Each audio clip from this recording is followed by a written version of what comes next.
दोस्तों, उम्मीद करता हूँ आप सब खैरियत से होंगे। आज की कहानी एक भूतिया हॉस्टल के बारे में है। सस्ता होने की वजह से उन्होंने हॉस्टल तो ले लिया, लेकिन आगे उनके साथ जो होने वाला था उस बात का उन्हें बिल्कुल भी अंदाजा नहीं था।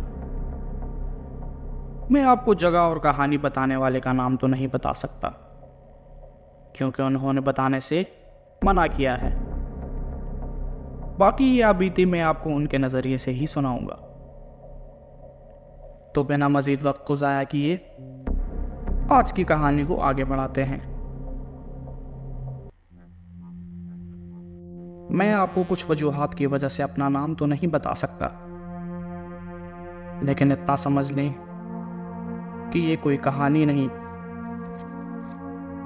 बल्कि मेरी आप बीती है, जो मैं आज आप लोगों के साथ बांटने जा रहा हूँ। दरअसल दोस्तों, ये वाकया मेरी ग्रेजुएशन के वक्त का है। मैं नया नया शहर में आया था, तो मुझे चीज़ों के बारे में ज़्यादा इल्म नहीं था। वहाँ रहने के लिए मुझे एक हॉस्टल की ज़रूरत थी, लिहाजा मैं हॉस्टल ढूंढने में लग गया था।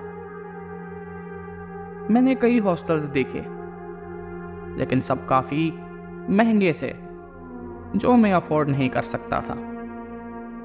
काफ़ी ढूंढने के बाद मुझे एक रूम मिला, जो काफ़ी अच्छा था, और मज़े की बात तो ये थी कि वो काफ़ी सस्ता भी था। मैंने बिना किसी जांच पड़ताल के वो रूम ले लिया और शिफ्ट कर लिया। मेरा रूम एक 3 मंजिला इमारत के अंदर था, जो बाहर से तो काफ़ी वीरान लेकिन अंदर से काफ़ी ठीक ठाक दिखाई देता था।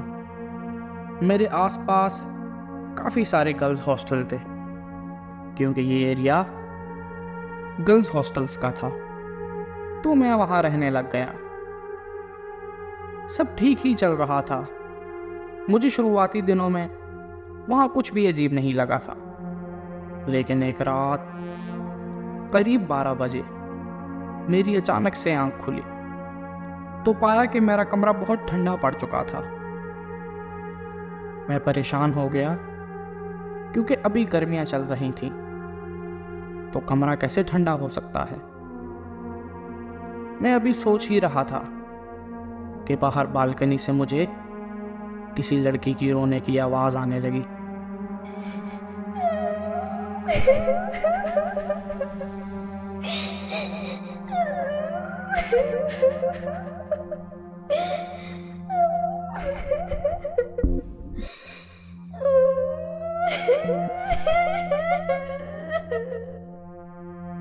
सच बताऊं तो मेरी जान हलक में आ गई थी।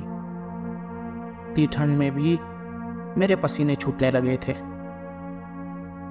मैंने जैसे तैसे सर उठाया और बालकनी की तरफ झांका, तो मुझे कोई दिखाई नहीं दिया, लेकिन वो रोने की आवाज़ मुसलसल आ रही थी।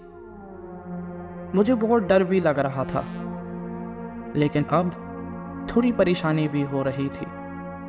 मुझे लगा ये आवाज़ तो नीचे से आ रही है और शायद कोई मुसीबत में है।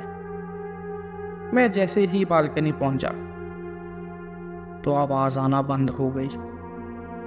मुझे सड़क पर दूर दूर तक कुछ दिखाई नहीं दिया, तो मैं वापस जाकर सो गया। मैंने इस बात पर ज़्यादा ध्यान नहीं दिया, लेकिन मुझे इस बात का बिल्कुल अंदाज़ा नहीं था कि ये तो अभी शुरुआत थी।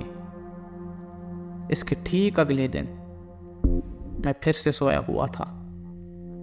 इस बार रात के करीब 1 बजे मेरे बेड को किसी ने ज़ोर से हिलाया, जिसकी वजह से मेरी आंख खुल गई।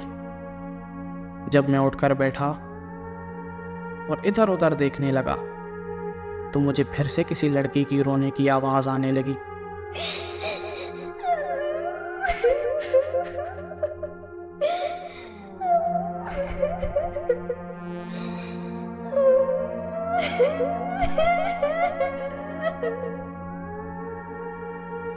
मैंने बालकनी में जाकर चेक किया, तो मुझे आसपास कुछ दिखाई नहीं दिया। लेकिन दूर पार्क में चांद की चांदनी में मुझे एक झूला झूलते दिखाई दे रहा था। मैं उसे गौर से देखने लगा और देखता ही रह गया। इतने में ही अचानक मेरे पीछे से किसी का गुजर हुआ। वो कोई साया था। उसके बड़े बाल मैंने अपने कंधे से टकराते हुए महसूस किए थे।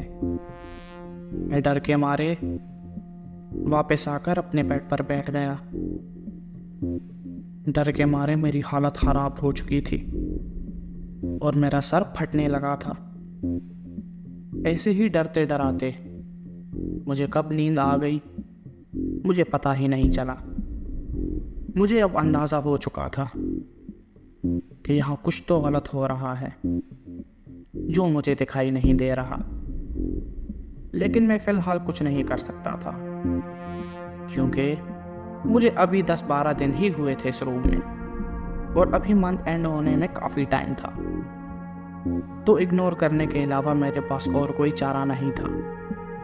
इस बार अगले 2 दिन तक रात को तो कुछ नहीं हुआ, लेकिन मेरी चीज़ें नहीं मिला करती थी। जहाँ कुछ रखता दोबारा वो वहाँ नहीं होता। टेबल से गिलास का गिर जाना, लैपटॉप का जगह पर ना होना, कपड़े ना मिलना वगैरह। लेकिन ये सब कोई इतनी बड़ी बात नहीं थी। लेकिन इस बार जो मेरे साथ हुआ उसके बाद तो मेरा वहाँ मज़ीद रुकना नामुमकिन हो गया था।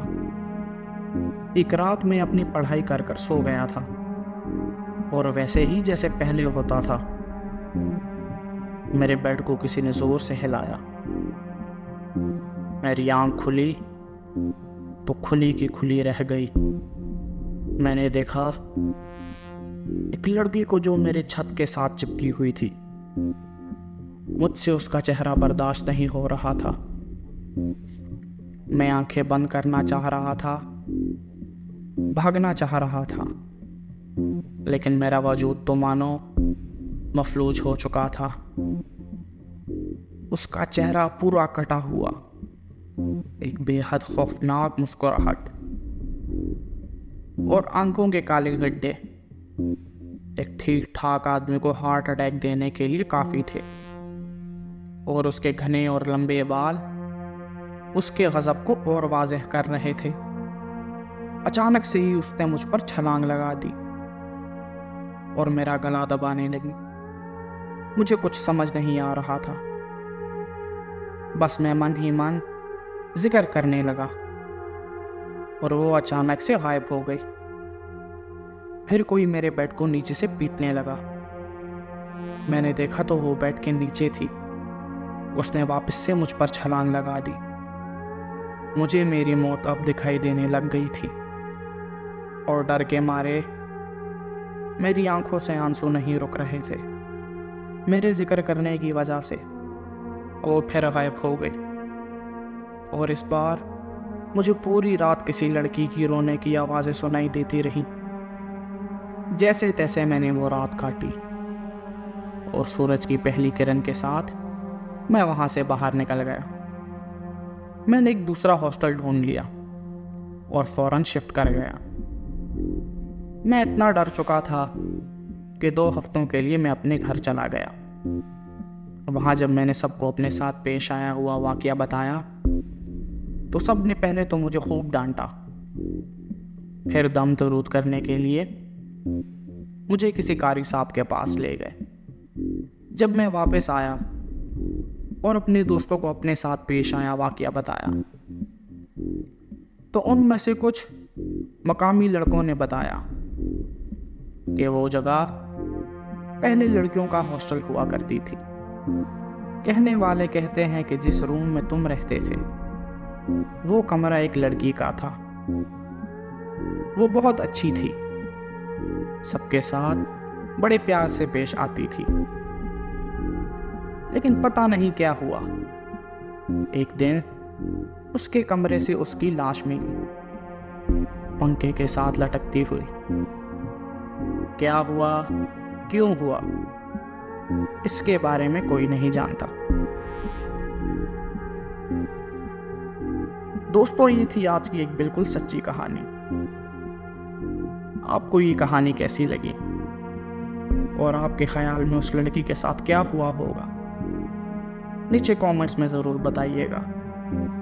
इसी के साथ अगर आप मेरे इस चैनल पर नए आए हैं तो वीडियो को लाइक और चैनल को सब्सक्राइब करके बेल आइकन ऑल पर कर लीजिएगा, ताकि मेरी आने वाली हर नई कहानी आप तक वक्त पर पहुंचती रहे। इसी के साथ आज के लिए मुझे इजाज़त दीजिए और सुनते रहिए।